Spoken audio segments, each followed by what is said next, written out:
다 묵상하게 읽겠습니다. 아들을 낳으리니 이름을 예수라 하라. 이는 그가 자기 백성을 그들의 죄에서 구원할 자이심이라 하니라. 아멘. 오늘도 주님께서 우리에게 놀라운 은혜를 주시고자 이 자리에 있게 해주셨습니다. 이 모든 것이 다 주님의 은혜입니다. 우리 삶을 뒤돌아보면 그 어느 것 주님의 섭리와 계획과 간섭과 섭리가 없다면 결코 우리는 살아갈 수 없는 존재입니다. 주님께서 우리의 삶의 깊은 곳에서, 가장 가까운 곳에서 우리 인생을 붙잡아 주시고 책임져 주십니다. 우리를 책임져 주시는 그 예수님께 더욱더 가까이 가는 저와 여러분 되시기를 주님의 이름으로 축원드립니다. 사랑하는 성도 여러분, 오늘 우리는 아주 중요한 질문 하나를 생각해 보려고 합니다. 예수님은 왜 율법을 확장하셨을까? 왜 예수님은 살인만, 다시 말하면 사람을 죽이는 그 살인만 죄가 아니라 마음도 죄라고 말씀하셨을까? 왜 예수님은 간음만 죄가 아니라 음욕도 죄라고 말씀하셨을까? 왜 예수님은 바리새인들이 의인이라고 생각하는 그 자리를 무너뜨렸었을까? 이 질문의 답을 알기 위해서는 예수님은 누구신가? 예수님은 어떤 분이신가? 그거에 대해서 정확하게 알 필요가 있습니다. 바로 오늘 본문에 나오고 있는 이 말씀, 아들을 낳으리니 이름을 예수라 하라. 이는 그가 자기 백성을 그들의 죄에서 구원할 자임이라. 예수님의 이름에는 예수님이 어떠한 분인가를 담겨져 있습니다. 예수님은 자기 백성을 구원하는 자입니다. 그런데 무엇에서 구원하는가? 가난에서 구원하시는가? 질병에서 구원하십니까? 실패에서 구원하십니까? 아니에요. 성경은 분명히 말씀하고 있습니다. 그들의 죄에서 구원할 자, 그들의 죄에서 구원할 자라고 이야기하고 있습니다. 바로 예수님은 죄에서 구원하시는 분이십니다. 그렇다면 예수님이 구원하시는 대상은 누구일까? 바로 죄인입니다. 만약 예수님이 가난에서 구원하려 오셨다면 가난한 자가 구원의 대상이 됩니다. 만약 질병에서 구원하려 오셨다면 병든 자가 구원의 대상일 것입니다. 그러나 예수님은 죄에서 구원하려 오셨습니다. 그러므로 예수님이 찾으시는 자는 어떠한 자일까요? 바로 죄인입니다. 그래서 예수님은 마가복음 2장 17절에서 이렇게 말씀합니다. 나는 의인으로 부르러 온 것이 아니라 바로 죄인을 부르러 왔노라. 예수님은요, 의인을 부르러 오신 분이 아니에요. 죄인을 부르러 오셨습니다. 그런데 문제가 있어요. 모든 인간은 죄인인데 자신이 죄인인 줄 모르고 있다는 겁니다. 예수님 당시에 이 세리와 창녀는 자기 자신에 대해서 의인이라고 생각하고 있습니까? 죄인이라고 생각했습니까? 이 세리와 창녀는 많은 사람들이 떳떳하게 나타내서 할 수 있는 일이 아니었어요. 그리고 자기가 하고 있는 그 직업에 대해서 당당하게 말하지 못하는 자였습니다. 그들은 늘 사람의 눈치를 봤던 자들이었습니다. 왜요? 그들이 하고 있는 그 일은 많은 사람으로부터 정죄를 받는 일이기 때문에, 특히 바리새인으로부터 손가락질을 받고 치욕적인 그러한 모욕을 받았던 그러한 자들이었습니다. 그렇기 때문에 이 세리와 창녀는 자기 자신에 대하여 의인이라고 생각하지 않고 오히려 죄인이라고 생각했습니다. 아니, 죄인이라고 믿었습니다. 그러나 그에 반해서 바리새인들은 어떻습니까? 바로 자신들이 의인이라고 생각했고 그렇게 믿었습니다. 왜 그렇습니까? 그들은 율법을 지켰다고, 또 율법을 지키고 있다고 생각했기 때문에 그렇습니다. 그들은 살인하지 않았다고, 간음하지 않았다고, 도둑질하지 않았다고, 금식도 했고 11조를 했다고 그들이 생각하고 또한 그렇게 살았기 때문에 자신들이 의인이라고 생각했습니다. 그런데 예수님은 율법의 참된 해석자로 오셔서 그들의 생각을 완전히 뒤바꿔 놨습니다. 마태복음 5장 21절과 22절에 보면 살인하지 말라 하였다는 것을 내가 들었으나 나는 너에게 이르노니 형제에게 노하는 자마다 심판을 받게 되고, 그렇게 이야기하고 있습니다. 예수님은 살인만 죄라고 말씀하지 않았습니다. 형제를 나가라고, 노하는 자마다 죄를 진 자라고 얘기하고 있습니다. 다시 말하면 형제를 미워하는 것도 죄라고 말씀하고 있습니다. 살인은 안 했지만 마음에는 미움이 가득했습니다. 살인은 안 했지만 그 심령 안에는 분노가 가득하고 원한이 가득했습니다. 예수님은 그것도 죄라고 말씀하셨습니다. 더 나아가서 마태복음 5장 27절과 28절에 보면 간음하지 말라 하였다는 것을 너희가 들었으나 나는 너희에게 이르노니 음욕을 품고 여자를 보는 자마다 마음에 이미 간음하였느니라. 예수님은요, 간음만 죄라고 말씀하지 않았습니다. 음욕도 죄라고 말씀하고 있습니다. 행동을 하지 않았지만 마음에는 음욕이 가득했습니다. 행동을 하지 않았지만 마음은 이미 더러워져 있었습니다. 그래서 예수님은 그것도 죄라고 말씀하셨습니다. 왜 예수님은 이렇게 말씀하셨을까? 죄인을 더 만들기 위해서 이러한 말씀을 하고 있을까? 아닙니다. 예수님은요, 죄인을 만들려고 오신 분이 아니에요. 예수님은 죄인을 구원하려 오신 분입니다. 그렇다면 왜 예수님은 이 율법을 왜 확장하셨을까?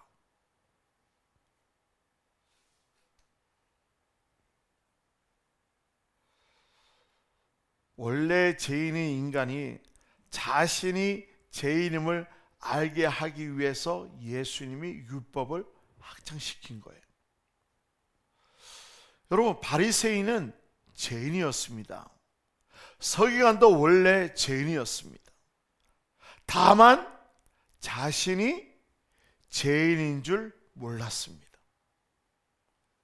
그래서 예수님은 율법의 행동의 수준에서 확장시킨 게 뭐예요? 마음의 수준까지 확장시킨 거예요. 그리고 모든 인간은 죄인임을 드러냈다는 사실입니다. 마태복음 15장 19절에 보면 마음에서 나오는 것은 악한 생각과 살인과 간음과 음란과 도교질과 거짓 증언과 비방이니, 이렇게 이야기하고 있습니다. 예수님은 죄의 뿌리가 행동 이전에 어디 있느냐? 마음에 있다고 말씀하고 있습니다. 살인은 어디서 나오는 거예요? 마음에서 나오는 거예요. 간음은 어디서 나옵니까? 바로 마음에서 나오는 겁니다. 도둑질도 역시 마찬가지 마음에서 나옵니다. 모든 죄는 마음에서 시작됩니다. 그래서 예레미야 17장 9절에 보면 만물보다 거짓되고 심히 부패한 것은 마음이라. 인간의 마음은 심히 부패했습니다. 인간은 자기 마음도 제대로 알지 못합니다. 다른 사람은 죄인이라고 말하면서 자신은 괜찮다고 생각합니다. 그러나 하나님은 사람의 마음을 보시는 분이에요. 다시 말하면 하나님은 중심을 보는데 그 마음을 보신다는 거죠. 왜 인간의 마음은 왜 이렇게 악하고 더럽고 부패했을까? 바로 아담이 선하게 알게 하는 실과를 따먹은 결과예요. 하나님처럼 되고 싶어 하고, 더 나아가서는 자기 인생의 선과 악의 결정자가 되고 싶은 거예요. 늘 제가 이야기하지만 선과 악의 결정자는 오직 하나님만입니다. 하나님뿐이에요. 저와 여러분들이 장차 예수님 앞에 섰을 때에 내가 보기에는 참으로 주님 위해서 산 것 같지만 주님께서 우리에게 모른다 하면 모르는 거예요. 나는 참으로 주님 뜻대로 살지 않은 것 같은데, 나는 지옥 갈 것 같은데, 예수님이 보시기에 내가 너를 아노니 참으로 충성스러운 자라고 이야기하며 너는 나와 영원히 천국에 가자 그러면 가는 거예요. 바로 마태복음 25장의 양과 염소의 비유에서 정확하게 이야기 나오죠. 양은 아무것도 한 것이 없다고 얘기해요. 하지만 예수님이 네가 나를 위해서 했다고 얘기하고 있습니다. 염소는 주님 위해서 온전히 살았어요. 예수님과 함께 살았는데 예수님이 이 염소에게 뭐라고 얘기합니까? 나는 도무지 너희들을 알지 못한다고 얘기하고 너희들이 나를 위해서 살지 않았다고 이야기합니다. 이처럼 인간의 선과 악의 기준자는 오직 하나님밖에 없다는 사실이죠. 근데 인간이 선하게 알게 하는 시각을 따먹고 난 후에 이제는 하나님처럼 결정자가 되는 거예요. 그래서 선과 악의 기준은 자기 소견에 옳은 대로 선과 악을 결정짓니다.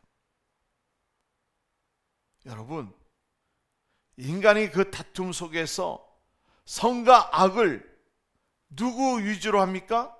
자기 자신의 위주로 해요. 부부싸움도 보면 내가 잘났고 너는 못났다는 거죠. 나는 틀리지 않고 네가 틀렸기 때문에 이렇게 싸우는 거죠.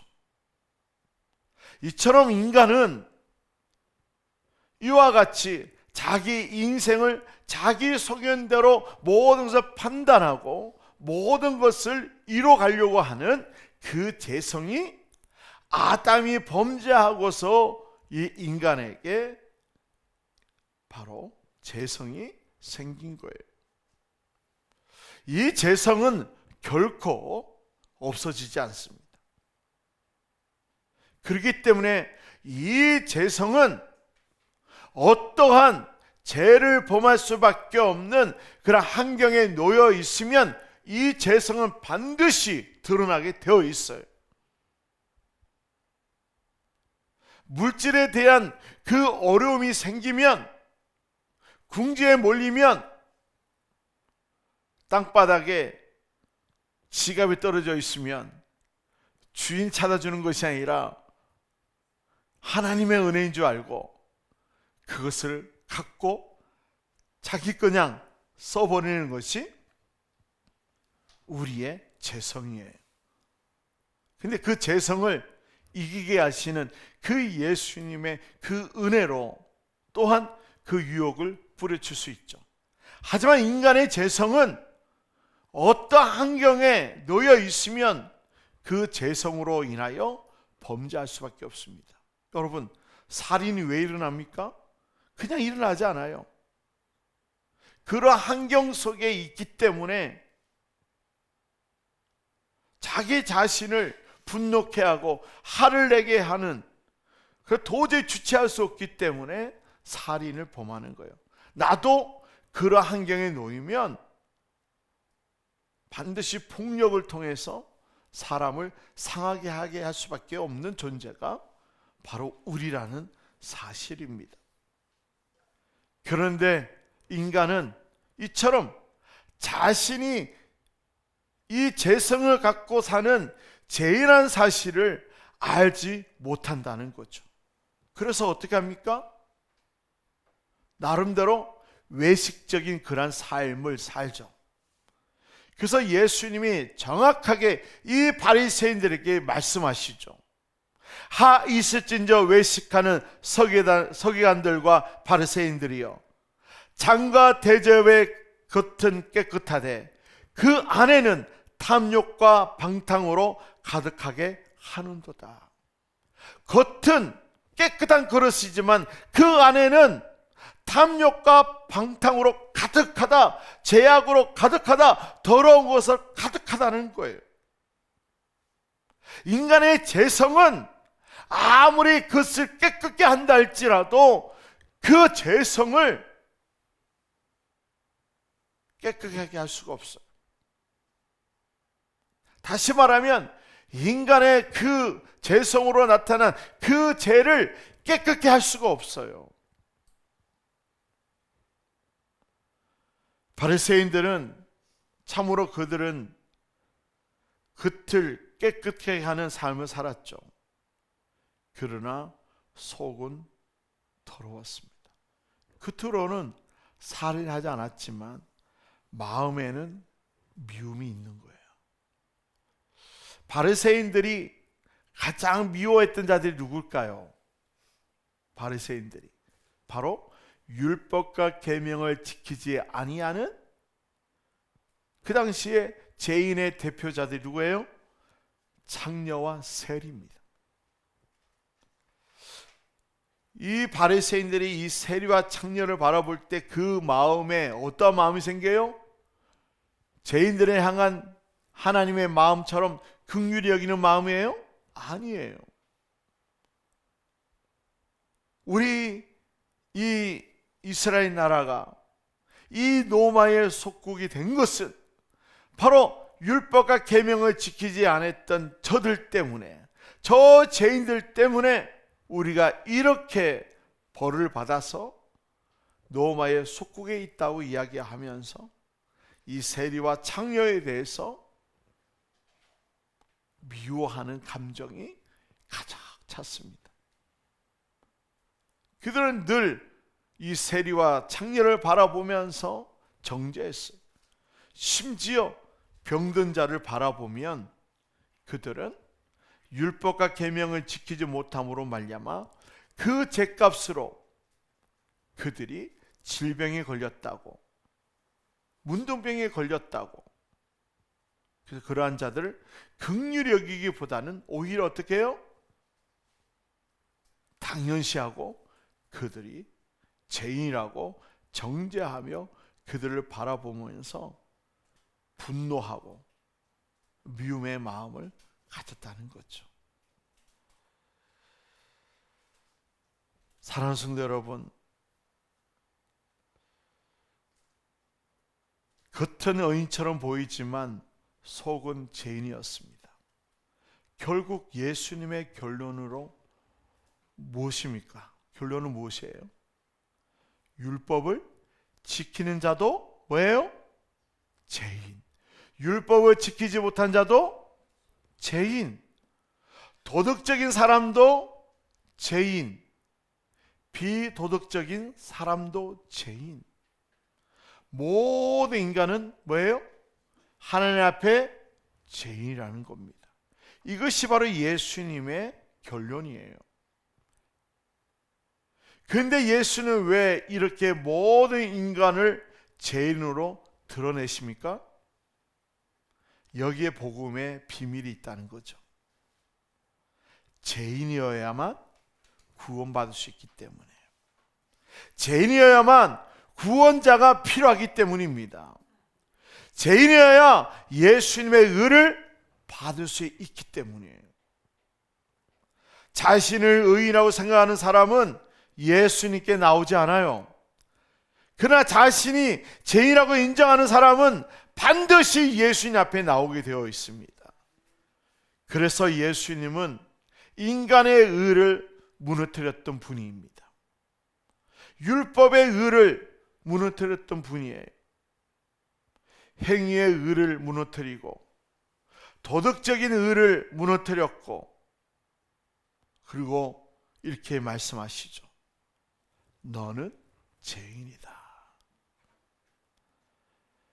이 말씀은 정죄의 목적이 아니에요. 너는 죄인이라고 이렇게 말하는 것이 정죄의 목적이 아니라 바로 구원의 목적입니다. 왜냐하면 죄인만이 예수님의 의를 받을 수 있기 때문입니다. 그렇다면 예수님은 어떻게 죄인을 구원하십니까? 예수님은요, 죄가 없어요. 예수님은 마음에도 죄가 없고 행동에도 죄가 없고 율법을 완전히 지키셨습니다. 그래서 마태복음 5장 17절에 보면 내가 율법이나 선지자를 폐하러 온 줄 생각하지 말라. 폐하러 온 것이 아니요 완전하게 하려 함이라. 예수님은 율법을 폐하러 오신 분이 아니에요. 율법을 완성하러 오신 분이에요. 율법이 요구하는 그 모든 것을 순종하신 분이에요.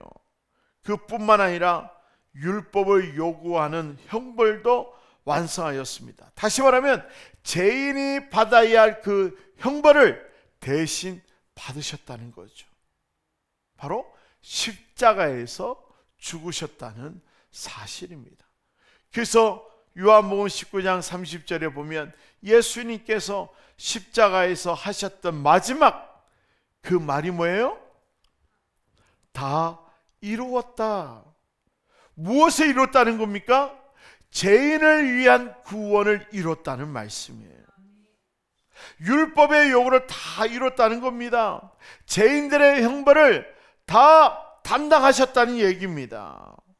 그래서 이제 죄인은 자기의 의로 구원받는 것이 아니라 예수님의 의로 구원받는 것입니다. 그래서 예수님은 이처럼 율법을 확장시켜서 너는 죄인이라는 사실을 알게 하기 위해서, 왜 예수님께서 이 바리새인들을 향하여 너희 아비는 마귀라고 얘기하고 그들을 향하여 욕을 하셨는데 독사의 새끼들아 그렇게 말씀하신 것은 그들을 향하여 너희들이 죄인이라는 사실을 인정하라는 그런 말씀이고, 또한 그 인정 속에서 그들이 나는 죄인입니다 이렇게 고백하고 예수님 앞에 나오기를 원했습니다. 결코 예수님이 죄가 있어서 그들에 향하여 욕을 한 것이 아니에요. 많은 사람들이 그렇게 얘기해요. 아니 어떻게 예수님이 욕을 하시는가? 그거는 욕이 아니라 그들의 정체성을 이야기하는 거예요. 너희 아비는 마귀다. 독사의 새끼들아. 그 얘기 뭡니까? 이 유대인들은 알잖아요. 아담이 뱀의 유혹으로 인하여 선하게 알게 하는 실과를 따먹음으로 말미암아 죄가 왔다는 것을 알죠. 그렇기 때문에 단지 그것은 욕이 아니라 그들의 정체성을 이야기하는 거예요. 사랑하는 성도 여러분, 저와 여러분들이 신앙생활을 왜 합니까? 저와 여러분이 신앙생활을 하는 것이 의인이 되고자 신앙생활을 하면 결코 구원받을 수가 없습니다. 우리가 신앙생활을 하는 것은 나 같은 죄인을 구원해 주신 그 예수님의 그 은혜와 그 사랑으로 살아가는 거예요. 그래서 우리가 예수님 안에서 살지 못하면 여전히 우리는 죄에 대하여 늘 넘어지고 자빠질 수밖에 없는 인생을 살기 때문에, 그래서 그 죄로 말미암아 낙심하고 절망할 때에 바로 예수님을 바라보고 예수 그리스도의 보혈피를 의지하여 그분 앞에 나아가 나의 죄를 회개함으로 말미암아 다시 한번 예수 그리스도의 의가 덧입혀져서 다시 하나님의 자녀로서의 삶을 살도록 하시는 그 놀라운 주님의 은혜를 받기 위하여 신앙생활을 하는 거예요. 저와 여러분의 신앙생활이 의인되기 위해서 신앙생활을 한다면 저와 여러분은 바리새인처럼 될 수밖에 없어요. 바리새인들은 의인이 되고자 금식했어요. 그들은 의인이 되고 싶어서 11조 드렸어요. 그들은 의인이 되고 싶어서 기도했어요. 그들은 의인이 되고 싶어서 율법과 계명을 지켰어요. 근데 성경은 정확하게 이야기합니다. 의인은 없나니 단 한 사람도 없다고 이야기하고 있습니다. 결코 우리는 우리 스스로 의인이 되는 것이 아닙니다. 내 노력과 수고로 의인이 되는 것이 아니에요. 전적인 주님의 은혜로 되어지는 것이에요. 그래서 우리는 늘 주님 앞에 고백해야 하는 그 고백은 뭐냐면, 나는 죄를 지을 수밖에 없는 그러한 죄성을 가진 죄인입니다. 이러한 이 죄인을 주님이 붙잡아 주지 아니하면 결코 나는 이 땅에서 주님이 기뻐하시는 삶을 살 수 없는 그러한 죄인이오니 주여 나를 불쌍히 여겨 주셔서. 그래서 우리는 주님 앞에 우리는 이 세 가지 고백을 해야 돼요. 나는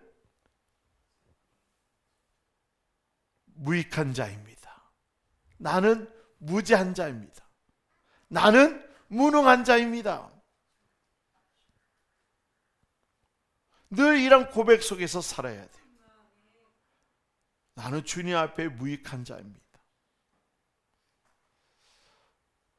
사도 바울이 그의 인생의 말년에 고백했던 그 고백 아십니까? 나는 죄인 중에 괴수다고. 그가 예수를 만나고 난 후에 했던 고백이 아니었어요. 그는 자기 인생의 말년에 이런 고백을 했어요. 우리는 이 사도 바울을 보면 대단한 사람이라고 생각하잖아요. 주님 위해서 온전히 자기 인생을 내놓았던 사람이라고. 복음을 전하기 위해서 40대에서 한 대 가만 39대를 5번이나 맞고, 또한 40대로 맞고, 그리고 여러 번 굶고 추위에 떨고 동족의 위험과 강도의 위험, 늘 그들은 죽음의 유혹을 당하면서까지도 복음을 전했던 그러한 자였어요. 그러면 그렇게 살았다면 당당하게 나는 주님 위해서 살았던 그러한 자라고, 나는 누구보다도 주님에서 살은 의인이라고 말할 수 있을 정도로 그는 그렇게 살았는데도 불구하고 그는 그렇게 고백하지 않습니다. 바로 죄인 중에 괴수라고 이야기합니다. 왜 그가 죄인 중에 괴수라고 고백했던 이유가 뭘까요? 그가 예수님을 알면 알수록 자기가 얼마나 무익한 자인지, 얼마나 무능한 자인지, 얼마나 무지한 자인지를 그는 알게 되었기에 그는 주님 앞에 죄인 중에 괴수라고 고백하는 거예요. 이것이 바로 우리의 신앙생활이 되어져야 돼요. 저와 여러분이 예수를 알면 알수록 내가 얼마나 주님 앞에 무익한지, 무지한 자인지, 무능한 자인지를 알게 됩니다. 그래서 예수에 의해서 살려고 한다는 사실입니다. 구원은요, 내 수고와 내 노력으로 되어지는 게 아니에요. 전적인 주님의 은혜입니다. 예수님 곁에 있었던 두 강도 중에 한 사람이 있어요. 그 한 사람이 바로 예수 그리스도를 영접합니다. 근데 그 십자가의 옆에 있는 강도를 보세요. 그는 율법을 지킨 사람이 아니에요. 선한 사람도 아닙니다. 의로운 사람도 아니에요. 그는 많은 사람들의 이야기하고 있는 죄인이었습니다. 다른 사람의 것을 빼앗고 마음에 들지 않는다고 폭행했던 그러한 자였어요. 많은 사람으로부터 있으면 안 될 사람이에요. 없어야 하는 그러한 사람이에요. 세상의 암적인 존재였습니다. 쓸모없는 그러한 존재였어요. 그런데 그가 그 십자가에서 그 예수님을 믿었습니다. 근데 예수님 뭐라고 그래요? 오늘 내가 나와 함께 낙원에 있으리라. 강도는요, 율법으로 천국 간 것이 아니에요. 예수님으로 천국 갔습니다. 사랑하는 성도 여러분, 율법을 지켜도 죄인입니다. 율법을 지키지 못해도 죄인입니다. 착하게 살아도 죄인, 착하게 살지 못해도 죄인. 그러므로 우리는 죄인으로서 예수님 앞에 나갈 수 있지 의인으로서 결코 나갈 수가 없습니다. 우리는 날마다 주님 앞에 죄인으로 나가야 합니다. 주님, 저는 죄인입니다. 주님, 제 안에는 의가 없습니다. 주님, 제게는 예수님의 의가 필요합니다.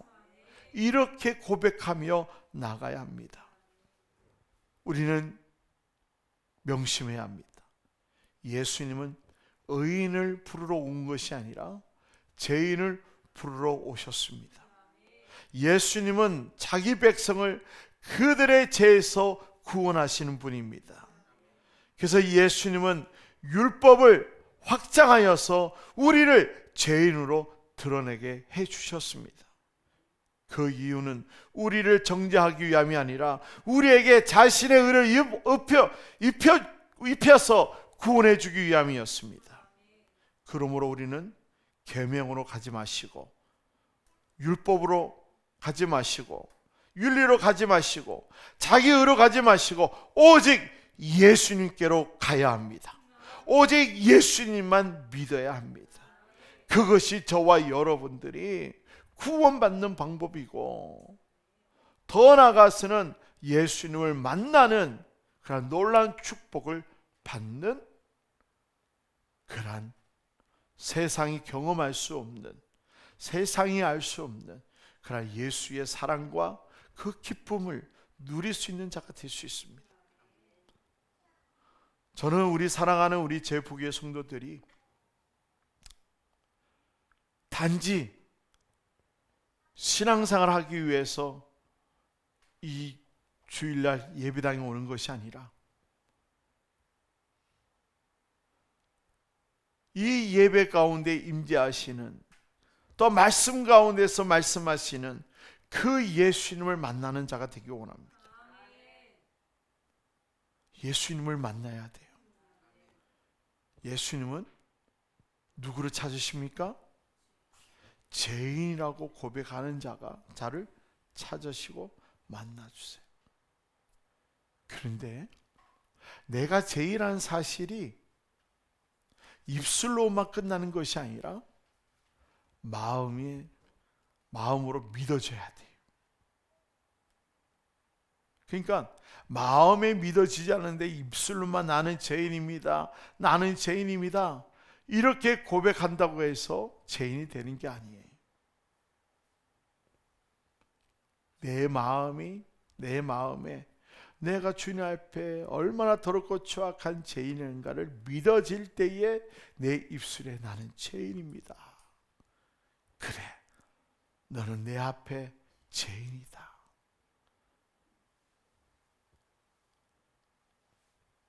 누가복음 5장에 보면 이 베드로가 밤새도록 그물을 던져 고기를 잡으려고 했지만 단 한 마리의 물고기를 잡을 수가 없었어요.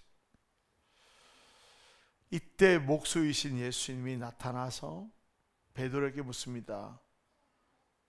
고기를 많이 잡았느냐? 그런데 한 마리의 물고기 잡지 못했다고 얘기하죠. 그래서 예수님이 그물을 깊은 곳에 던지라고 얘기합니다. 이때 베드로가 밤새도록 수고하고 애썼지만 예수님의 말씀을 의지하여 깊은 곳에 그물을 던졌을 때에 그의 인생의 전무후무한 물고기를 잡습니다. 153마리의 물고기를 잡죠. 그물이 찢어지지 않죠. 그 물고기 잡고 난 후에 그가 했던 고백이 뭡니까? 주여, 나는 죄인으로소이다, 나를 떠나소서. 그 고백이 그냥 나온 고백이 아니라 예수님이 누구인가를 알았기 때문에 자기가 죄인이라는 사실이 믿어진 거예요. 저와 여러분들이 내가 죄인이라는 사실이 믿어지는 방법은 단 한 가지예요. 예수님이 우리를 만나주시면 내가 죄인이라는 사실이 믿어지는 거예요. 내가 믿고 싶어서 믿어지는 게 아니라 예수님이 나를 만나주실 때에 가능한 거예요. 그래서 저와 여러분들 어떻게 기도해야 되겠습니까? 예수님을 모르는 자입니다. 예수님을 알게 하여 주셔서 나는 입술로만 죄인이라고 고백하는 죄인입니다. 내가 죄인이라는 사실이 믿어지게 하여 주셔서 오직 내가 죄인이라는 사실을 믿어지게 할 수 있는 분은 오직 예수님밖에 없습니다. 예수님, 이 더럽고 추악한 이 죄인 만나 주셔서 주님 만나 주셔야지만 내가 죄인이라는 사실을 믿어질 수 있습니다. 구원도요, 이 믿음의 말씀이, 예수님의 말씀이 내 마음에 믿어져야 돼요. 수용이 되어져야 돼요. 받아져야 되는 거예요. 저와 여러분들이 이 죄인이라는 이 단어가 내 마음에 수용이 돼야 돼요. 받아줘야 돼요. 받아들여줘야 돼요. 믿어줘야 돼요. 그래서 마음으로 믿어 의에 이르고, 그러니까 이것이 믿어져야 이것이 의가 된다는 거죠. 그리고 입으로 시인함으로 말미암아 구원받는 거예요. 마음으로 믿어질 때 의가 이루어진다는 것은, 내가 마음으로 믿어질 때에 주님께서 우리의 심령 가운데 임재하여 주셔서 우리로 하여금 그것이 믿어지게 되고 또한 입술로 고백하게 해 주신다는 겁니다. 의에 이른다. 이 모든 것이 다 주님의 은혜로 가능한 일입니다. 그래서 우리 사랑하는 우리 제국에 사는 성도들은 이 땅에 살아갈 때에 필요를 요구하는 자가 아니라 예수님을 구하는 자가 되기를 원합니다. 그래서 너희들이 무엇을 먹을까, 무엇을 마실까, 무엇에 대하여 염려하지 말고 먼저 그의 나라와 그 의를 구하라. 그러면서 우리가 무엇을 먹어야 할 건가, 무엇을 마셔야 할 건가, 무엇에 입을까에 대한 것을 가르쳐 줬잖아요. 우리가 무엇을 구해야 돼요? 무엇을 먹어야 돼요? 그렇죠. 생명의 떡이신 예수님을 먹어야 됩니다. 주님, 나에게 날마다 생명의 떡이신 예수님을 먹기를 원합니다. 주여, 나에게 예수를 주시옵소서. 내가 예수를 먹지 아니하면 나는 살아갈 수 없는 그런 존재입니다. 그래서 우리가 무엇을 먹어야 될 것인가에 대해서 주님은 이야기하고 있는 거예요. 우리가 무엇을 마셔야 되겠습니까? 예수 그리스도의 보혈 피를 마셔야 되는 거예요. 우리는 날마다 죄를 범할 수밖에 없는 존재예요. 그 죄에서 깨끗함을 잊기 위해서는 반드시 예수 그리스도의 보혈 피가 필요한 겁니다.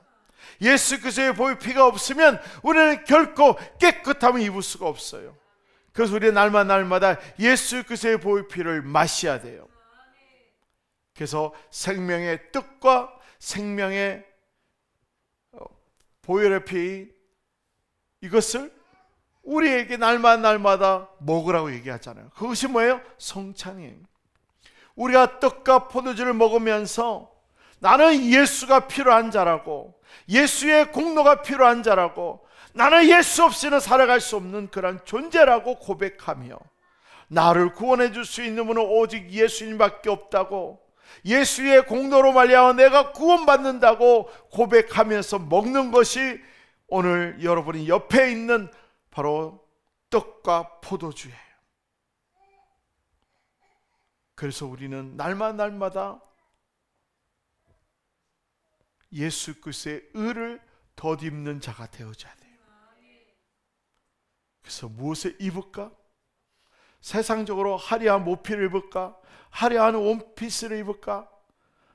멋있는 명품의 옷을 입을까? 그게 아니라 우리는 날마다 예수 그리스도의 의를 덧입는, 의의 옷을 입는, 예수의 의의 옷을 입는 그러한 자가 되게 해달라고 고백해야 돼요.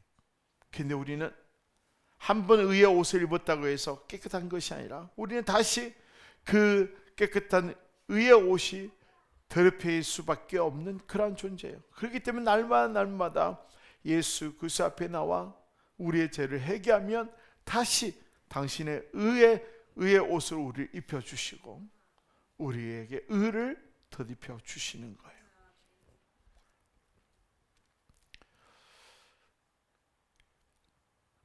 예수님께서는 우리에게 놀라운 두 가지 사역을 하셨어요.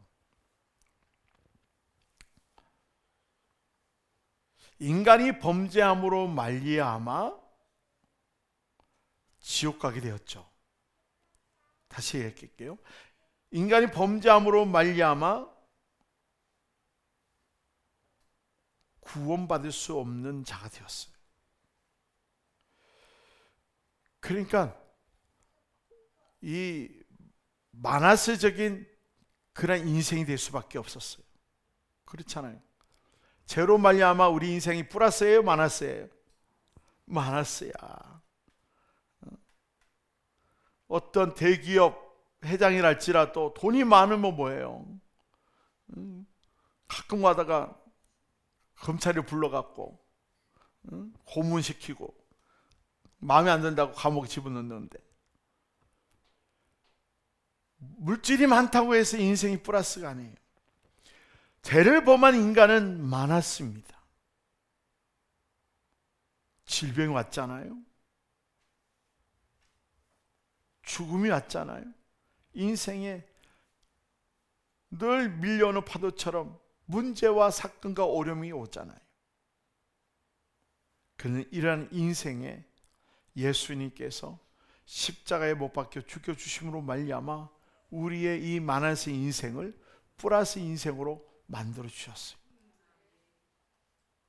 도저히 갚을 수 없는 1만 달란트의 빚진 자를, 그 빚을 탕감해 줬어요. 영으로 만들었어요. 영으로.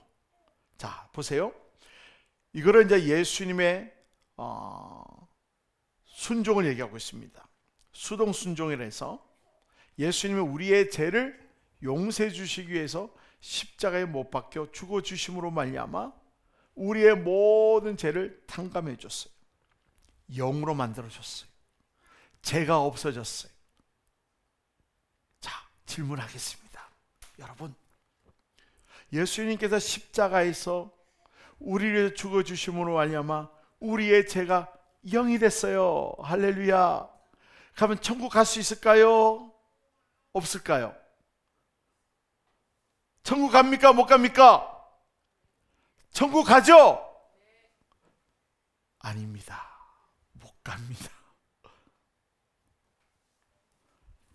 우리가 죄가 없어졌다고 해서 천국 가는 게 아니에요. 뭐가 있어야 돼요? 예수 그리스도의 의가 전가돼야지 돼요. 예수 그리스도의 의를 전가받아야만 구원받을 수 있는 거예요. 이거를 능동순종이라고 얘기해요.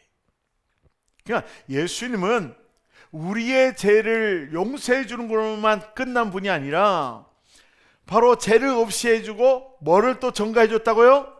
의를 전가해 줬기 때문에. 그러니까 저와 여러분들이 천국 갈 때에 뭐를 보겠다는 거죠? 예수의 의를 보겠다는 거예요. 예수 그리스도의 의를 전가받은 것을 보겠다는 겁니다. 그렇기 때문에 저와 여러분들이 날마다 나는 죄인입니다 고백하는 것은 곧 예수의 의가 필요한 죄인이라고 고백해야 돼요. 지금까지 저와 여러분들이 예수님이 십자가에서 내 죄를 용서해 줬기 때문에 나는 구원받는구나, 그렇게 생각을 했을 겁니다. 그렇게 생각하신 분들이 있어요. 그런데 죄를 없이 해주시고 당신의 의로 우리에게 의를 전가해 주심으로 말미암아 우리를 천국 가게 해주셨다. 할렐루야. 그렇기 때문에 저와 여러분들이 오늘 예수님께서 율법을 왜 재해석을 했느냐, 왜 확장시켰느냐, 바로 우리가 죄인한 사실을 알게 해주기 위해서 그런 거예요. 내가 행동으로 얼마나 깨끗하게 살아요. 여러분 옆에 보세요. 법 없어도 살만한 사람 아니에요? 예? 법 없이도 살만하죠? 오늘 오다가 여러분 돈을 훔쳐갖고 이 자리에 왔어요? 여러분 올 때 누가 한번 팍 때리고 도망쳐서 이쪽으로 왔어요? 깨끗한 마음으로 왔잖아요.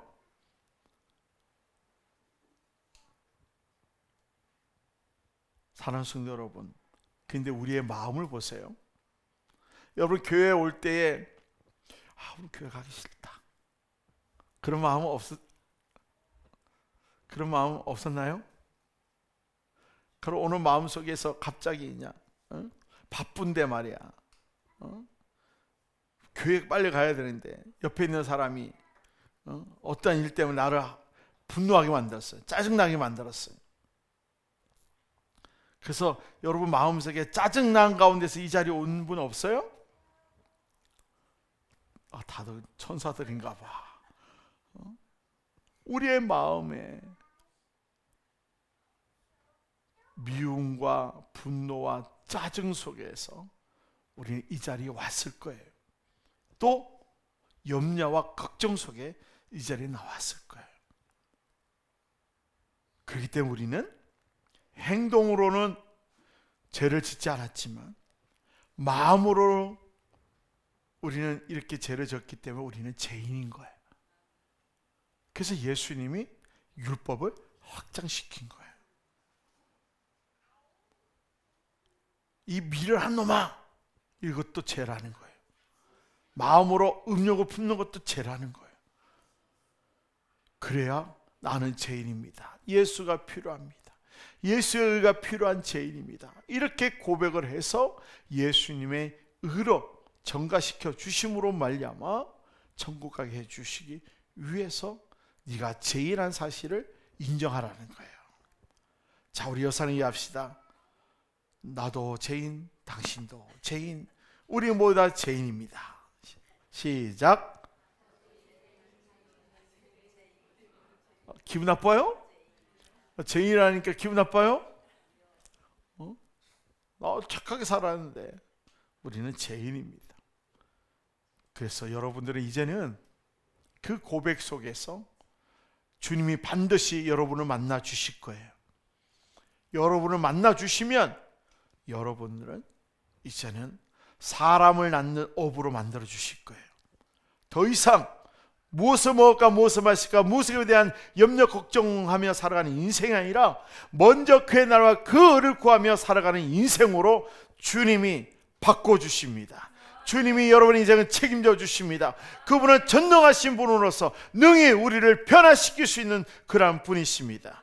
그 변화시켜 주신 주님께 우리 영광과 존귀와 찬양 올려드리겠습니다. 할렐루야. 박수 올려드립니다.